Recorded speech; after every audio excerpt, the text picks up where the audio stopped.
us a favour, I think.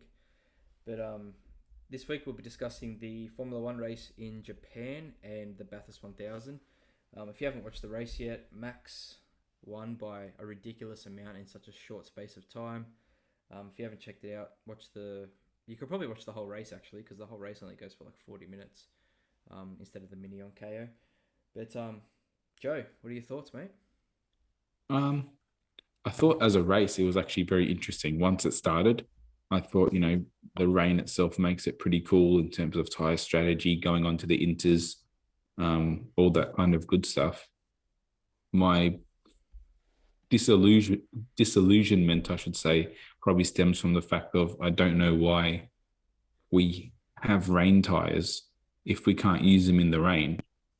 And I understand the safety precautions and visibility and stuff. So I'm not an F1 racer, so I don't know, or I can't say I know, but I do think we used to race in this kind of rain. And what's changed if the cars have gotten safer? Yep. Oh, I Like agree. that's my question. I just think we've become way too safety conscious. There was a few incidents, a few years ago, and whenever there's a bit of water on the track, they're scared to get out there. Thomas, what did you think about that whole situation? I agree with Joe in the fact that we have the wet tire, but it's never used. There's You got to look back at some of the crazier wet races, like there was Fuji in 2007. Well, that was absolutely bucking down. They were still racing in that. You look at Spa 98. There was first lap chaos, but they were still racing in that. You obviously had the moment where Schumacher Mm. hit Coulthard, but like they're the best of the best. Like I think, other than the fact there was standing water on the track, I think they should, like what Joe said, not a F1 driver, but if they have the tyre, they should be out there at least trying it. Like I don't think it was anywhere near as bad as Spa 21 last year. Yeah. Well, the thing is, Yeah, if you don't want to start like, the race, it's just one of those things. I think. if you don't want to start the race as in a proper start up behind safety car, circulate for a couple of laps to move some water, Mm. and then let's get going. I'm fine with that. It's this is and it's not even that it's if it is too wet to not race. It's that every time we see a little bit of rain now, it's like, oh, we've got to push the start back, you know. Then we have a time certain race like yesterday because we get into this time thing. Like, do we not read the radar and just move the race earlier if we can on certain weekends? That would have worked last time. Just a bit of just be a bit pragmatic. Like, if we can push the race back, why can't we bring the race early? To accommodate weather. I Like don't understand that. they're meant to be the 20 best drivers in the world, and they can't race when it's wet. Like, come on, you kidding me? But in saying that, Max wins the championship, takes it out, second year in a row. I have a few questions about, I guess, where Max currently stands on all-time list. I have a few other questions about Max, but what did you think of the fact that he pulled, I think it was like 16 or 17 seconds on Leclerc and Perez?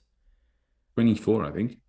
20, what, I We're thought in the 20s. I know we're 20, in the 20s. 20 plus seconds on his Yeah. closest title challenges in a 40-minute race. Yeah, I think it's 24.8. Yeah, like that is insane. I don't think what the best drivers performing at a superior level in the range really surprises anyone anymore. Like we've seen Schumacher have these races, we've seen Hamilton have these races. It really is. It just shows like when you're feeling it and you've got a car underneath you that's pretty much built for you. It doesn't really matter what the weather throws at you. You're always going to be, performing at such a high level. And he's not scared of the rain, so he's still performing at that level. The thing was that both Charles and Checo looked really comfortable from the cars behind them. So that they were sort of cruising from everyone else. So that's just total dominance and control of the car and a really good car. I think the Ferrari would have been closer, but they were having massive issues with Deg. Yeah, Their tyres went off quite early, but still, to pull that much time, I thought was in half a race. Yeah, 100%. But Well, you know, yeah, you only have to look back to Brazil 2016 when Max's first year at Red Bull when I think he finished third, but he was carving through everyone. He had that famous overtake on Rosberg, so it's not really a surprise seeing Max excel so much in the rain as he did yesterday, because the guy's a freak. yeah, and I guess that leads. He's now a two-time world champion. He's got 32 wins. He's got pretty much exactly the same statistics as Fernando when it comes to wins and championships. Do we rate Did him you as highly see? as Fernando? Do we rate him as one of the goats at this point, or I saw a stat this weekend that actually surprised me. If he wins next weekend, he equals the most amount of wins in a season, from only tying Schumacher and Vettel, and he's got another 4 races after that to Max. Is it 4 races or more? 4 races left? Yeah. So there's 4 races left. Four. Yep. So he's got even he can even go definitely clear into that record by himself with the amount of races we have this year. But I was just surprised that Hamilton isn't in that list as well after all these years of Mercedes dominance, which I was somewhat surprised about. I think that sort of shows how one-sided I this think year his highest has is been. 11. This year has been. But we have more races. Like even this year is more than what we've had in the last. Yeah, but I would have thought that Hamilton had reached that level, even with the amount of races we had before. Because this is Schumacher and Vettel doing it in 18 race seasons, and we were up into the 21s with Hamilton still when he was winning championships. Yeah. But I think this is just the beginning of his reign, to be honest. Yeah.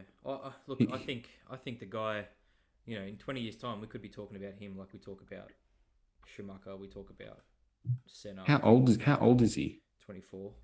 So he's 24 now, right? 24, 25, something like that. Yeah. Say he's 25. He's a two-time world champion. Yep. Well, Fernando was at the same age as well. That's the thing. But Fernando left the team that was feeding him, the wins, and went to Ferrari. Fernando wrote the book, and Danny Rick read it. Yeah, it's the same as Charles Leclerc as well. So, the biggest stat for me that shows how good Max has been this year is he's won more races from Leclerc pole positions than Leclerc's won this year. Like that. Yeah. Yeah, I know we've got issues with Ferrari and all that kind of thing, but for me that's insane.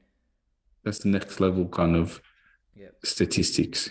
And like you look. What did you think of unfortunate Charles's last corner incident? Well, it decided the championship, because if he came second, it wouldn't have been decided. Would have delayed it one more week. But I thought it was sort of like a little metaphor of how their season has been. Yeah. It's sort of like they've been there and thereabouts, but when push comes to shove, there's always something that gets in the way. Yeah, and it happens. It was wet. He had no grip left. Like, you can't really blame the guy. But I applaud Checo for doing a really good last lap and really putting the pressure on. Because he really closed down the gap probably by half in half a lap. And he was definitely a lot closer coming down out of Spoon than he had been in any of the other previous laps. So good on Checo, I suppose, for putting on the pressure. But yeah, I felt sorry for Leclerc once he got that penalty when he was I think getting interviewed. And then when Max found out he was world champion. But that's racing. Shambles.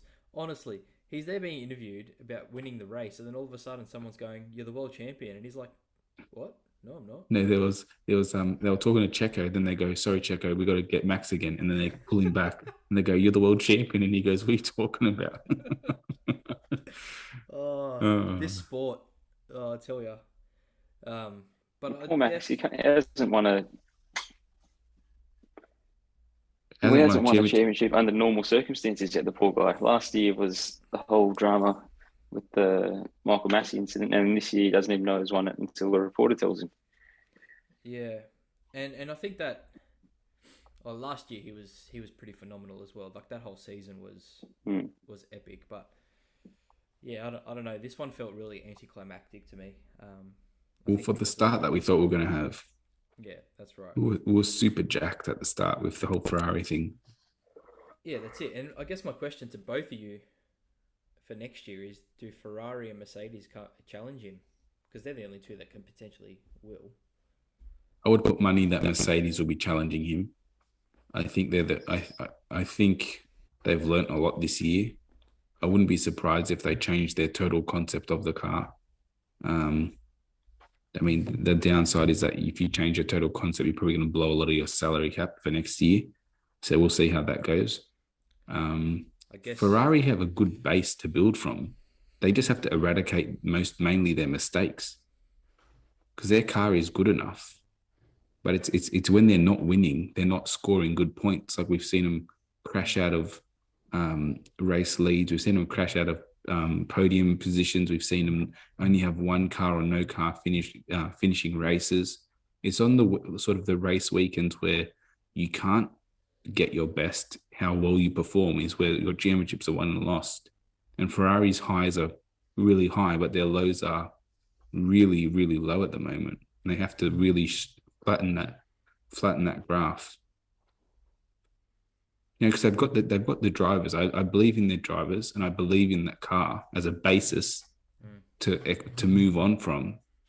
I think it's going to be a lot of Binotto leading that team, or seeing if, like, you know, I want to see if he's going to be there next year, because I think next year's his last chance, realistically.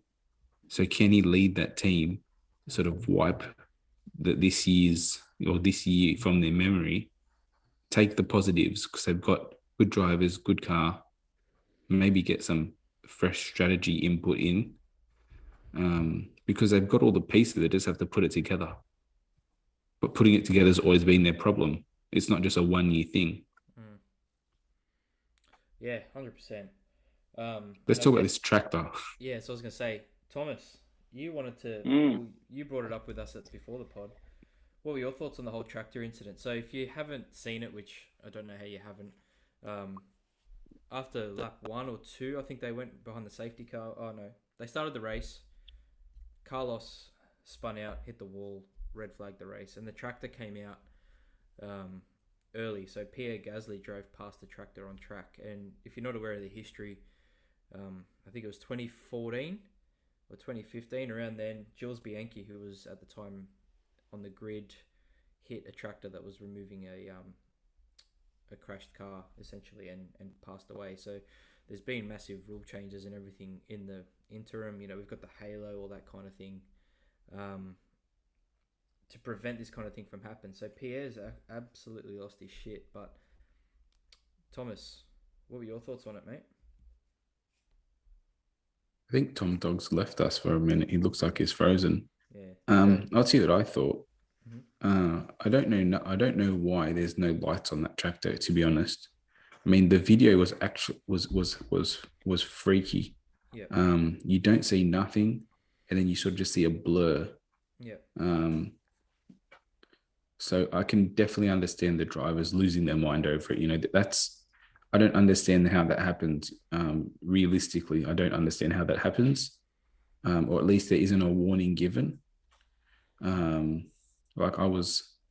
thought that was really poor form by Formula One. I don't want to be too critical, but that can't happen.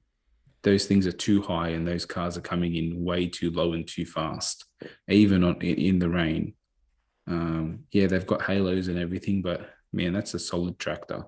I guess my issue is, how do they then come out and smash Gasly with a 20-second penalty? He was flying. He was speeding. Sure, but I get that 20 seconds is huge, and there was still a tractor on track. Like, I think they're but taking they're being away from the actual issue here. Oh, definitely, they definitely are. But you having a tractor on track, which is a problem, and then you also speeding, they can exist at the same time. Yeah, I guess for me, it felt like they were just trying to sweep their cock up under the rug. They probably were. And blame it also on Pierre. I definitely wouldn't deny that for a second. That definitely could happen. But also, I do think realistically, you don't want cars speeding on, in those kind of conditions. Stick to your delta. But yeah, like it doesn't look good when the driver who's sort of brought this whole tractor thing into the limelight then gets whacked with a penalty. Yeah, I know. But like the unfortunate thing as well was that when Jules hit the tractor, he also was speeding to get up to the I think it was the safety car pack. Yep. So I mean, two wrongs don't make a right. Yep. I think they both should learn something from that incident. But yeah, get those tractors off the track. Like they shouldn't be anywhere next to those cars. There should be a confirmation before they send any of them out, but Even like if you got a tractor on the track, let the drivers know it's on the left-hand side. Have lights on it. There's no lights on the thing. The F1 cars have 3 lights on their back wing. This thing has nothing. yeah, I know. Just be smarter. That's what I tell them. Just be smarter. It just looks so amateur. Looks so ridiculous. It does. Thomas, what were your thoughts, mate? Well, it was a red flag as well, so they could have. Well, it being a red flag, I felt like they could have held the tractor until everyone had at least got back to the pits. Had the yellows gone, like it was a bit of a like it was both parties at fault. Like FIA shouldn't have released the tractor, shouldn't have been out there, and Pierre was absolute. Like you see the footage of him, he's flying. If he hits it, then like he could have killed himself. So it's I think both parties are at fault, but I think the FIA trying to shift the blame onto Pierre. It's just I don't think it was fair on Pierre, especially with the time penalty as well. I think it was just a bit, with both parties both equally at fault there. Yeah. 100%. Can you turn your phone, Tom, just so I can see you on the horizontal, not the vertical? You're gonna ruin my video, mate. No, oh yeah. Come on, mate. Poor form. Yeah. A couple of things I wanted to talk about. Joe Latifi. Goat Tiffy in the rain, mate. He's no longer 22nd in the championship. He's moved up. That's to what I was going 20th. to say. He's moved up to 20th. He's not going to be a meme anymore. What an absolute legend. Yeah. Honestly, I just wanted to say congratulations. Like we give him a lot of shit every week, which is well deserved. I'm not going to ever take it back. But in treacherous conditions, he kept the McLarens behind him, earned himself 2 valuable points. He kept that gap to Lando at consistently 3 to 4 seconds that whole race. Until the end, right until the last 2 laps. Yeah. Then it shrunk drastically. Well, yeah, 100%. Even Ricciardo shut his gap to Lando, so I don't know if they were all conserving tyres or what, but yeah, that last couple of laps, some cars just went off the... I thought that was a good result for him, and he kept them behind him for a long time. 100%. I actually forgot to mention this, but I want to mention this as well. Esteban Ocon keeping Lewis behind him for about 15 minutes. What an effort! And I know you're not his biggest fan, and I've been sort of more of his fan on the pod. But I thought that once again he sort of shows why he's got a seat and why he deserves that seat, because he does have these moments where he does look like a great driver. And it probably needs to be a little bit more, but I thought it was phenomenal defensive driving, and yeah, he definitely benefited from the fact that Alpine is like a piece of paper cutting through air. How thin it is, how quick it is in a straight line. But yeah, I just wanted to give him some props. That Renault engine since 2020, I think Danny Ricks last year when he was at Renault, in a straight line, that car was unbelievable. That car is lean, man. Yeah, that car is lean. They've kept that kind of philosophy. But segueing from Ocon, Gasly signing for Alpine, De Vries going to AlphaTauri, and now boy Danny Rick all but confirming going home that he won't be on the grid next year. But I guess I know Anthony's quite a big fan of Gasly. I don't know how you feel about Gasly, but to me, for a constructor like Alpine, they've always had one really good driver and it's been Ocon for a few years. for me. Like they had Danny Rick, Hulkenberg. We all know who the number one driver was there. They had Danny Rick Ocon, absolutely spanked him. Then they had Fernando Alonso and Ocon, who Alonso's legacy is solidified. Like he's one of the goats. I don't think Gasly and Ocon is a driver pairing that's going to take you to the next level. What do you think? I feel like this pairing is going to be very much like how McLaren was when they had Carlos and Lando. Yep. I don't think it's going to take you necessarily to the next level, but I think there's going to be two drivers that are going to be desperate to prove each other, to be the better of each other. Yep. Well managed, that can be really good for any team. Poorly managed, that can be detrimental to the whole team, ethos. So it is a bit of give and take, but I've always liked Ocon. I don't think he's reached his potential and he's getting a bit older. Mm-hmm. But I think especially this year, he's been the best I've seen him. And Pierre, I think Pierre is a really good driver on his day. He also has the ability to have a really bad race weekend. And I think next year, as a team, Alpine won't want to be having too many bad race weekends, to be perfectly honest. So I think both drivers are going to have to really pick up. But I think they both can do it. Yeah, I just don't know. Like you look at, I guess, Alpine is one of the four constructors. You look at Ferrari's lineup; it's pretty special. Mercedes, pretty special, and Red Bull has, we know what Red Bull's doing at the moment. So I know their car's not at that level yet, but for me, they're the ones I think with the most potential to join that group of three in terms of being a constructor, all that kind of thing. I don't know if this driver pairing is going to be the one that's going to challenge. I just have to me, it feels like they've signed two mid-range drivers, or they've got two mid-range drivers. But do you think their pairing is going to be as good as McLaren next year? I think Lando's better than both. See, I don't think Lando's better than both. I think I definitely rank Pierre on the same levels that I rank Lando.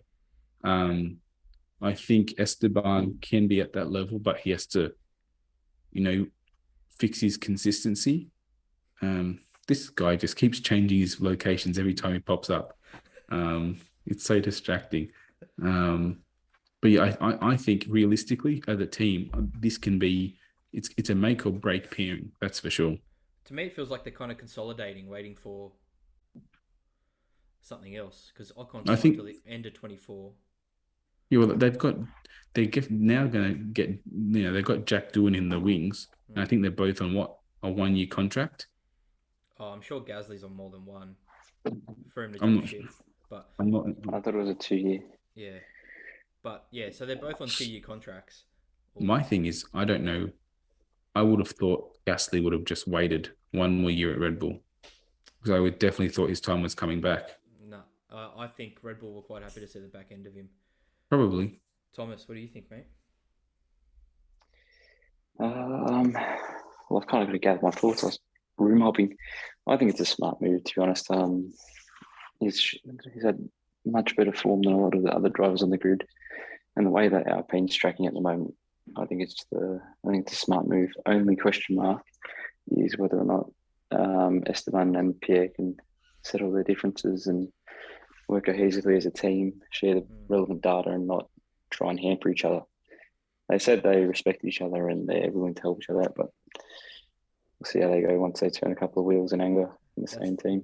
That's the PR machines working overtime there, but it's going to be very important for them to settle their differences ASAP for each other's sake, because that car still needs a lot of development, and the best way it can get developed is if both drivers, are helping each other get the best out of the car. But yeah, I think realistically, there's a lot of unknowns, but I think there's a high potential. I'm excited to see De Vries on the grid. I think that's a good signing for AlphaTauri. Yep, I'm very disappointed that he's not coming to Williams. I think the writing was on the wall that they didn't want him for next year. Mate, I think the guy's setting himself up for a Red Bull seat, to be honest. Yep, he could be. Definitely could be. They've got a few drivers in the wings, but I don't think any of them look anywhere near ready to sort of even get into close to that seat. So he's got realistically to perform for 1 year, maybe 2 in the AlphaTauri, and he'll be the only person that they can most probably scoop up, because I don't think they'll go out of their Red Bull stable again to pick up their Max's teammate. But here's my question as well that I thought of this week. What we've seen the last 2 races is the upside of Perez, and the thing that none of Max's previous teammates could do, and that was win the races that Max can't win. And on the races that Max is winning, we have a teammate who pretty much forces a mistake out of a driver that hands the championship to your number 1 driver. Like, that is the perfect definition of what a second driver is to a team. So I don't think Carlos Checo's seat will be in jeopardy until he wants to walk away, as long as he can perform at that level. If he keeps doing this, you know what I mean? Well, he hasn't put a foot wrong. Like, he started a bit slow. There's no friction between him and Max at all. Max knows he's number 1 dog. Checo's not trying to be number 1 dog. Just wants to pick up a couple of race wins a season, collect a healthy paycheck, be in contention in a good car. He's still having the best years of his career now, Kind of opposite to Danny Ric, isn't it? Yeah. But I don't know, like, how long does Checo sit there quietly and do that for? Like, who knows? Barry Keller did it for like 6 years. In 2 years' time, yeah. For his whole career.